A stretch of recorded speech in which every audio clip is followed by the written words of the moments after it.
Bonjour et bienvenue sur Décideur TV. Aujourd'hui, nous sommes avec Vincent Régnier, président de la CRCC de Paris. Vincent, bonjour. Bonjour.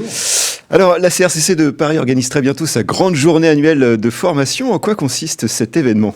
Alors, cette journée annuelle de formation, elle s'est inscrite dans le calendrier de la CRCC de Paris depuis plusieurs années. On est en train de terminer la période la plus chargée de l'année. On boucle avec nos assemblées, c'est le 30 juin, pour la plupart des 31 décembre, c'est au 30 juin. Et il est important, avant les vacances, de réfléchir, de traiter un problème d'actualité, un point d'actualité, et puis essayer de se projeter dans la réflexion. Avant les vacances, c'est quelque chose de sain. Alors, c'est 7 heures de formation qui sont organisées, articulées autour de conférences plénières qui traitent d'un sujet spécifique, et puis des ateliers techniques. Et puis en fin de journée, on essaye toujours un petit moment de convivialité, peut-être. De convivialité, et puis de s'envoler un petit peu vers la réflexion future, de se projeter. Ok, très bien. Alors cette journée est centrée sur la facturation électronique. Pourquoi avoir choisi ce sujet ? Parce que c'est un peu d'actualité quand même. Ouais, c'est sûr.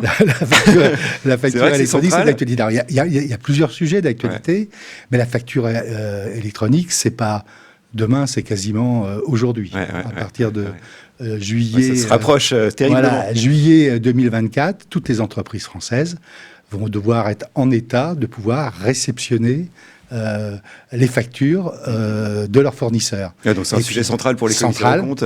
Et puis après, ils auront 2 ans, les entreprises, elles auront 2 ans pour pouvoir, selon leur taille, pour pouvoir émettre les factures vers leurs clients. Les gens ne sont pas prêts encore par rapport à ça, parce que c'est un sujet d'actualité en base. Et dès maintenant, il va falloir s'y coller, et très, très vite. Le rôle du commissaire aux comptes sur ce sujet Alors, le rôle du commissaire aux comptes, il faut qu'il soit très proactif par rapport à ça, parce que qui dit facturation, dit les cycles principaux. Quand on reçoit des factures, c'est le cycle achat-fournisseur.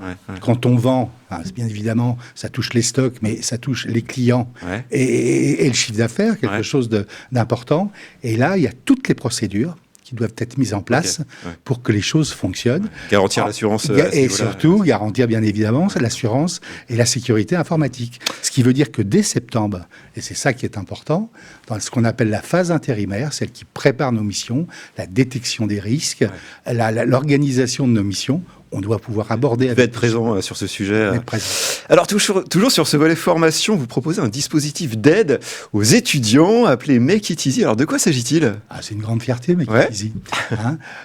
Il y en a qui peuvent penser qu'une institution, elle doit aider sur les sujets société. Moi, je crois qu'en effet, une institution, elle doit apporter de l'aide, elle doit être citoyenne, mais elle doit le faire dans les sujets qui la concernent, elle.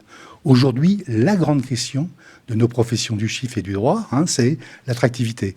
On sait qu'on a un déficit très, très important de collaborateurs. Et on s'est rendu compte que dans plein d'écoles, on avait des sujets brillants, des gens qui étaient remarquables, et qui, au bout de Bac+2, avaient tendance à vouloir décrocher parce que économiquement, ils n'arrivaient pas pour des raisons financières. Ils n'arrivaient pas à suivre les études. Et donc Make It Easy, par rapport à ça, c'est une bourse. Comment ça fonctionne ? Alors, Make It Easy, c'est une bourse qui repose sur 3 critères. Excellence des notes, ça, ce sont des critères objectifs. Excellence des notes, ça, c'était la recommandation des professeurs qui nous disent, comme on a des partenariats, nous disent un tel ou une telle, il faudrait quand même les suivre parce qu'il a des difficultés. 3e chose, l'étudiant ou l'étudiante doit nous montrer qu'il a une situation financière, je dirais, compliquée et fragilisée. Donc il y a une bourse et un parrainage, je crois. Donc, 2 choses qui sont absolument liées.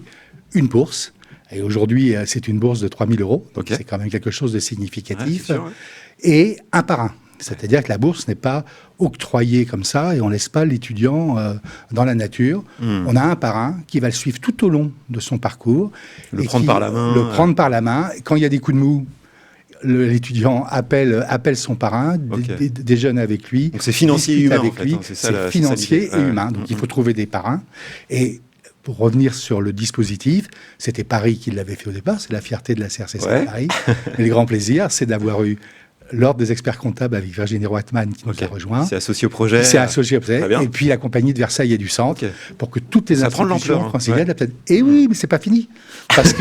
Parce qu'on va essayer, on va réussir, avec Cécile de Saint-Michel, la nouvelle présidente. Élargir au niveau national. On va élargir au niveau national. Et je sais qu'Yannick Olivier va nous suivre aussi au niveau de la compagnie nationale. Donc on va avoir un beau projet. Alors toujours sur la formation, le campus de l'école Supexpertise a été inauguré cette année. Alors pouvez-vous nous en dire davantage sur cette initiative? Alors l'inauguration, elle a été magnifique. C'était le 1er juin. On a eu 500 personnes qui sont venues pour visiter ces locaux, découvrir ces locaux. On avait la région qui était représentée avec Marie-Do Achiman qui est en charge de l'apprentissage et de l'enseignement supérieur. Et la région nous avait aidés pour pouvoir acquérir cette école et puis l'équiper. Puis sur l'apprentissage, ils sont très présents. Bien évidemment, notre objectif, c'est la grande école de la profession, formation continue, formation initiale. Formation continue, ça existait déjà, puisque les consoeurs et les confrères se forment. Formation initiale, c'est un centre d'apprentissage. Aujourd'hui, il y avait 750 personnes. Demain, notre objectif, c'est très clair, on veut avoir 1000 étudiants sur le campus. Et on veut l'upgrader comme une école de commerce. Ok, très bien. Alors pour finir, quelles sont les autres actualités et projets de la CRCC de Paris dont on n'a pas encore parlé? On manque pas de projets.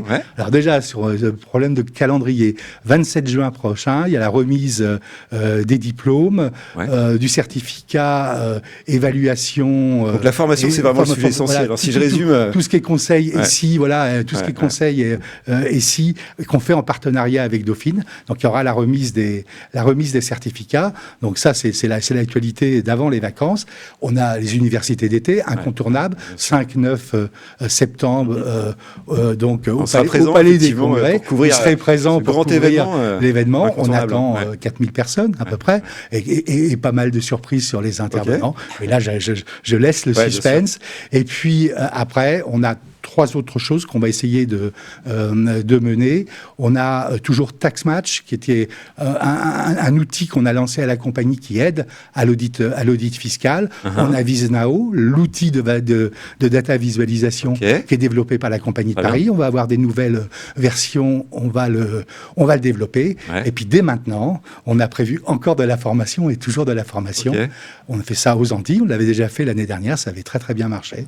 Donc on va faire ça, que je vous dise pas de bêtises, ça doit être du 10 au 16 novembre. Voilà, et ce sera en Guadeloupe avec 20 heures de formation homologuée. Très bien, merci pour cette intervention Vincent. Merci à toutes et à tous de nous avoir suivis. C'était l'interview du Monde du Chiffre. À très bientôt sur Décideur TV.